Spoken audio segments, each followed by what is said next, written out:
Halo, Assalamualaikum warahmatullahi wabarakatuh.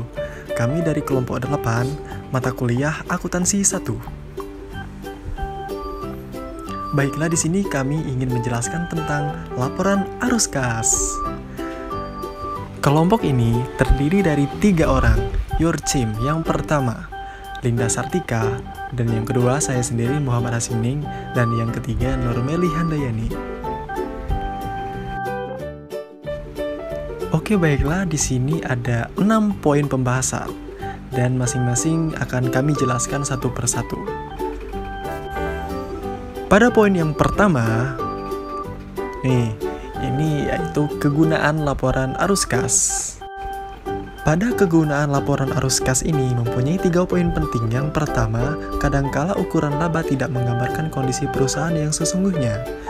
Poin yang kedua, seluruh informasi mengenai kinerja perusahaan selama periode tertentu dapat diperoleh lewat laporan ini. Dan poin yang terakhir, yang ketiga, dapat digunakan sebagai alat untuk memprediksi arus kas perusahaan di masa mendatang. Oke, lanjut. Pada pelaporan arus kas, ini apa saja nih yang dilaporkan di arus kas tersebut? Mungkin nanti dijelasin nih sama teman-teman. Yang pertama itu arus kas dari aktivitas operasi, dan yang kedua arus kas dari aktivitas investasi, dan yang ketiga arus kas dari aktivitas pembiayaan. Mungkin nanti akan dijelaskan oleh saudari Nurmeli dan saudari Linda Sartika. Baiklah, mungkin sampai sini dari saya. Lanjut. Baiklah, saya Nurmeli Handayani. Di sini saya akan melanjutkan materi mengenai arus kas dari aktivitas operasi dan arus kas dari aktivitas investasi. Yang pertama yaitu arus kas dari aktivitas operasi. Terlebih dahulu saya akan memperjelas apa itu arus kas. Jadi, arus kas atau cash flow ini adalah sebuah perincian yang menunjukkan jumlah pemasukan dan pengeluaran dalam suatu periode tertentu. Lalu, apa sih arus kas dari kegiatan operasi ini? Dan apa saja sih yang termasuk dari arus kas ini?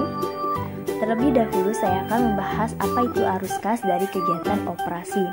Jadi teman-teman, arus kas dari kegiatan operasi ini adalah arus kas yang berasal dari transaksi, di mana transaksi tersebut berasal dari kegiatan transaksi itu sendiri.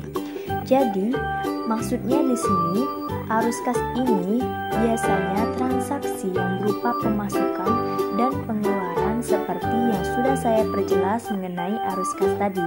Jadi, arus kas ini selalu berkaitan dengan pemasukan dan pengeluaran. Lalu, transaksi apa yang dimaksud? Contoh-contoh dari transaksi arus kas dari aktivitas operasi ini apa saja sih? Nah, contohnya itu seperti menjual produk-produk secara tunai, menagih piutang usaha, membeli bahan baku, baik berupa input dan dari output juga, membayar gaji, membayar pajak, membayar logistik masuk dan keluar, membayar sewa kantor dan sebagainya. Untuk menghitung dan melaporkan jumlah arus kas bersih dari aktivitas operasi ini, ada dua macam metode yang bisa digunakan. Metode apa saja itu? Yang pertama, metode langsung dan metode tidak langsung. Mari kita bahas satu persatu ya. Yang pertama, metode langsung. Biasanya disebut juga dengan metode laporan laba rugi. Jadi, tugas laporan ini untuk menguji kembali setiap item ataupun komponen laba rugi dengan tujuan untuk melaporkan seberapa besar kas yang diterima atau yang dibayarkan terkait dengan sistem komponen dari laporan laba rugi tersebut.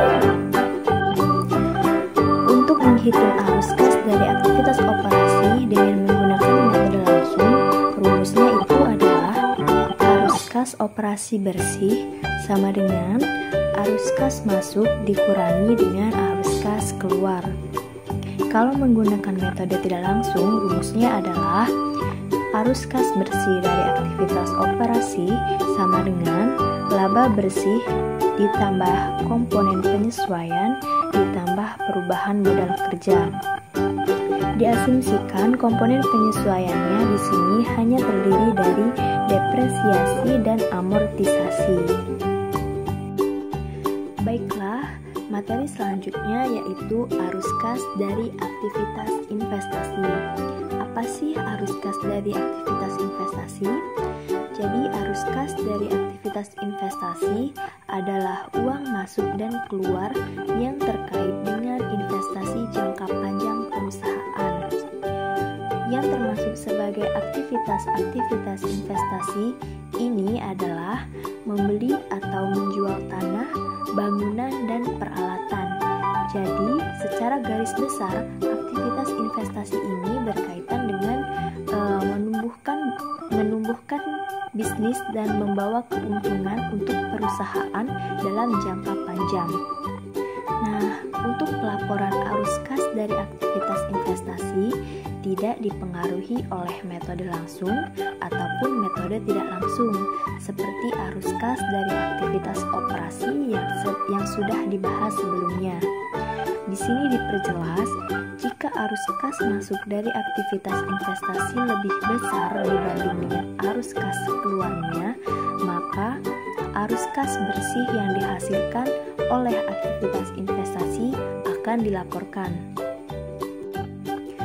Berdasarkan formula tersebut, berikut ada ilustrasi pelaporan arus kas dari aktivitas investasi pada PT Kubu Indah untuk tahun yang berakhir 31 Desember 2010. Baiklah, bisa kita lihat di laporan arus kas pada PT Kubu Indah itu masuk kas dari penjualan tanah sebesar 360 juta. Dengan beban penyusutan bangunan sebesar 35 juta dan keuntungan atas penjualan tanah tersebut sebesar 60 juta akan diperoleh dalam pelaporan arus kas dari aktivitas operasi. Selanjutnya, beban penyusutan itu akan mengurangi laba bersih tetapi tidak memerlukan arus kas keluar, sehingga 35 juta itu akan ditambahkan kembali ke laba bersih untuk menentukan arus kas dari aktivitas operasi. Kas bersih sebagai hasil dari penjualan tanah sebesar 360 juta yang dimana di dalamnya itu meliputi nilai buku dari tanah yang dijual sebesar 300 juta beserta keuntungannya sebesar 60 juta. Itu dilaporkan dalam pelaporan arus kas dari aktivitas investasi. Besarnya keuntungan atas penjualan tanah ini juga masuk sebagai komponen penambahan laba bersih dalam laporan laba rugi. Jadi, untuk menghindari laporan berganda, maka besarnya keuntungan yang telah dilaporkan dalam laporan laba rugi itu akan dikurangkan dari laba bersih untuk menentukan arus kas dari aktivitas operasi. Baiklah, saya akan melanjutkan poin selanjutnya. Arus kas dari aktivitas pembiayaan tidak dipengaruhi metode langsung dan tidak langsung. Jika arus kas masuk dari aktivitas pembiayaan lebih besar dibanding dengan arus kas keluarnya, maka arus kas bersih yang dihasilkan oleh aktivitas pembiayaan akan dilaporkan.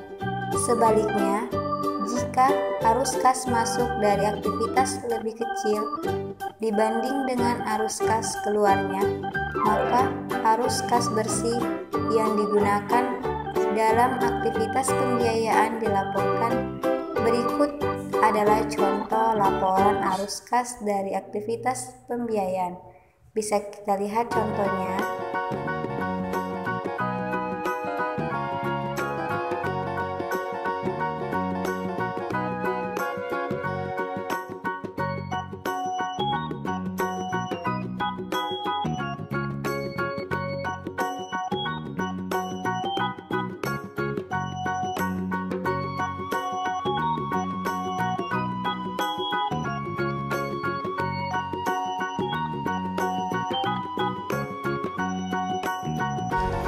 Oke, itu tadi penjelasan terakhir dari teman kita, Linda Sartika.